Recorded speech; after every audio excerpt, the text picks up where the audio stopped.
हर हर महादेव। श्री शिवाय नमस्तुभ्यम। जय श्री भक्ति चैनल में आप सभी का स्वागत है। आज की वीडियो में हम पूज्य गुरु जी के द्वारा बताए गए अमावस्या तिथि के पितृपक्ष की अमावस्या के कुछ महत्वपूर्ण उपाय जानेंगे, जो केवल एक बार अमावस्या पर करने से हर समस्या दूर हो जाती है। पितरों का विशेष आशीर्वाद प्राप्त होता है और पितरों के साथ साथ देवी माता का भी आशीर्वाद प्राप्त होगा, क्योंकि नवरात्रि तिथि भी दूसरे दिन से लग जाती है, तो यह अमावस्या नवरात्रि की अमावस्या भी कहलाती है। तो सबसे पहले तो आप अमावस्या के दिन, इस अमावस के दिन तो दान पुण्य अवश्य ही करना चाहिए, क्योंकि पितृ आकर के पितरों की विदाई होती है, तो उस दिन हमें दान पुण्य जरूर करना चाहिए। हो सके, संभव हो तो ब्राह्मणों को भोजन कराएं, पर ब्राह्मण यदि नहीं मिले, कई ब्राह्मण नहीं आते हैं भोजन करने के लिए, तो ऐसी स्थिति में आपको सीधा सामान, सूखी कोई भी वस्तु, आटा, दाल, चावल, जो आप सूखा दे सकते हैं, सूखी वस्तुओं का दान करें। सीधा सामान निकाल कर ब्राह्मणों को, जितने ब्राह्मण आप भोजन कराना चाहते हैं, एक जोड़ मतलब पति पत्नी दंपत्ति, 2 दंपत्ति तो 4 ब्राह्मण, ऐसे करके आप 1-2 जितने ब्राह्मण का हो सके सीधा सामान ब्राह्मण के घर आप भिजवाएं। और यह अमावस्या नवरात्रि की अमावस्या है, तो इस दिन एक उपाय यदि आप कर लेते हैं तो आपके जीवन के घर के सारे पितृदोष समाप्त हो जाते हैं। तो क्या करना है आपको, यह हर अमावस पे भी कर सकते हैं, पर पितृपक्ष की अमावस पर तो विशेषकर ही किया जाता है। तो पितृपक्ष की अमावस के दिन गुरुजी ने कहा, आप कोई विशेष नहीं कर पाए हैं, आप पिंडदान नहीं कर पाए हैं, पूरे पितृपक्ष में आप हवन नहीं कर पाए हैं, धूप नहीं छोड़ पाए हैं, तिलांजलि नहीं दे पाए हैं, कुछ भी नहीं किया आपने, आपके जीवन में पितृदोष इतना लगा हुआ है, पितृदोष की वजह से सारे समस्याएं आ रही हैं, दुकान नहीं चल रही, आप जो कार्य करते हैं उसमें आपको कभी भी कोई सफलता देखने को नहीं मिलती है, तो इस सब पितृदोष के कारण से होता है। तो केवल हम अमावस्या के दिन इस उपाय को कर लेते हैं तो हमारे पितृ प्रसन्न होते हैं और हमें आशीर्वाद प्रदान करते हैं और पितृदोष स्वतः समाप्त हो जाता है। तो आपको क्या करना है, अमावस्या तिथि के दिन हमारे पितृ जो हैं धरती पे आते हैं, उसके बाद वे लौट के जाते हैं, उनकी विदाई होती है, तो वे जलाशय के स्थान पर जाकर रुकते हैं। जलाशय के स्थान पर वे भगवान की आराधना करते हैं। तो ऐसे में गुरुजी ने कहा, यदि आपके घर के आसपास कहीं आपको नदी, तालाब, कुआं, बावड़ी, जो भी जलाशय का स्थान हो, वहाँ पर आपको एक दीपक लंबी बत्ती का दक्षिण दिशा की ओर बत्ती का मुख करके ज़रूर से ही लगाना है। यदि आपको कोई तालाब, कुआं, बावड़ी ना मिले, तो ऐसी स्थिति में आप अपने घर के मटके, परिंदे, जहाँ पर हम पीने का पानी रखते हैं, वहाँ पर भी पितरों का निवास होता है, तो वहाँ पर आप एक दीपक लंबी बत्ती का शाम के समय अवश्य ही जला दें।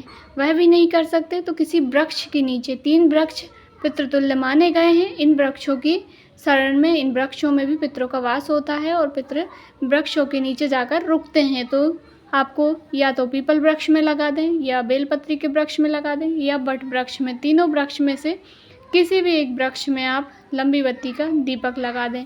यदि आप जलाशय के पास नहीं जा सकते तो ऐसी स्थिति में आप वृक्ष के पास भी लगा सकते हैं।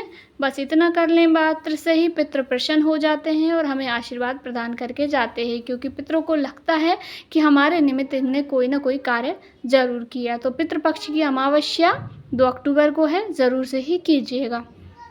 दूसरा उपाय देखिए, दूसरे दिन से नवरात्रि प्रारंभ हो जाएगी, तो यह नवरात्रि की अमावस्या भी है। तो नवरात्रि से पहले पड़ने वाली अमावस्या के दिन यह उपाय जो भी करता है, उसके घर में कभी भी किसी प्रकार की परेशानी नहीं आती है। उपाय आपको कैसे करना है, 1 कटोरी चावल लेने हैं, कटोरी में आधी कटोरी चावल ले लीजिए, उसमें 1 कपूर का टुकड़ा रख दीजिए। टुकड़ा रख के उसे अपने दरवाजे के बाहर, जो आपका मुख्य दरवाज़ा है, उसके बाहर आपको रख देना है। रात भर रखे रहने दीजिए। रात भर रखने के बाद सुबह आपको उसी कटोरी में कपूर को जला देना है। देखिए, रात को आपने रखा, अमावस्या के दिन रात भर रखा रहा कपूर आपका कटोरी में, उसके बाद सुबह नवरात्रि लग जाती है, तो सुबह हम जला देते हैं। तो गुरुजी कहते हैं कि ऐसा करने से पितरों के साथ साथ हमें देवी माँ का भी आशीर्वाद प्रदान हो जाता है, क्योंकि दूसरे दिन से नवरात्रि लग गई है। तो इतना सा उपाय करने मात्र से आपके पूर्वज भी खुश होंगे और माता रानी का भी आशीर्वाद प्राप्त होगा। जीवन में कभी भी आपको हार का सामना नहीं देखना पड़ेगा, हर प्रकार उन्नति होगी, तरक्की होगी, पितृदोष दूर होगा। पितृदोष दूर यदि घर से हो जाता है तो घर में कभी कोई दिक्कत आती ही नहीं है। तो पितरों के निमित्त में कोई ना कोई कार्य हमें अवश्य ही करना चाहिए। चाहे आप मानते हैं कि हमारे घर में पितृदोष नहीं है, तब भी पितरों के निमित्त कोई ना कोई कार्य अवश्य ही करना चाहिए। और गुरुजी कहते हैं, पितृदोष से मुक्ति पाने के लिए अपने घर में मटका जो होता है, परिंदा होता है, आप यदि नहीं रखते हैं तब आप एक मटका ज़रूर से अपने किचन रसोई घर में भर के रखें और रात्रि में मटके को कभी भी खाली ना छोड़ें, क्योंकि रात्रि को पितृ पानी पीने के लिए हमारे रसोई घर में आते हैं, परिंदे के पास आते हैं और यदि मटके में पानी नहीं होता है, मटका घड़ा खड़ा खाली मिलता है तो वे नाराज़ हो जाते हैं, रुष्ट हो जाते हैं। तो आपको अवश्य ही एक मटका घर में पानी का भर के रखना है। कोई भी बर्तन, जैसे आप मटका नहीं रखते हैं, आप गुंड वगैरह रखते हैं, कोई स्टील का पात्र रखते हैं, बाल्टी रखते हैं, तो रात को उसे भी खाली नहीं छोड़ना है, आपको पानी भरना है उसको, आधे से ज़्यादा पानी भर के रखना है आपको।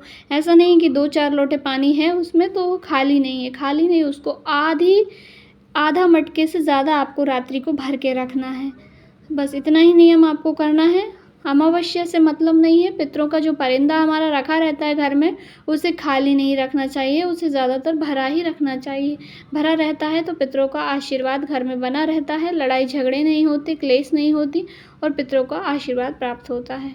तो आज की वीडियो में बस इतना ही। मैं आशा करती हूँ आपको उपाय समझ में आ गए होंगे। यदि आपको उपाय समझ में नहीं आए हैं तो कमेंट करके बताइएगा। आपका अपना चैनल है, मैं आपको और भी समझाने की कोशिश करूँगी। यदि जानकारी आपको थोड़ी सी भी उपयोगी लगी हो तो वीडियो को लाइक ज़रूर करें।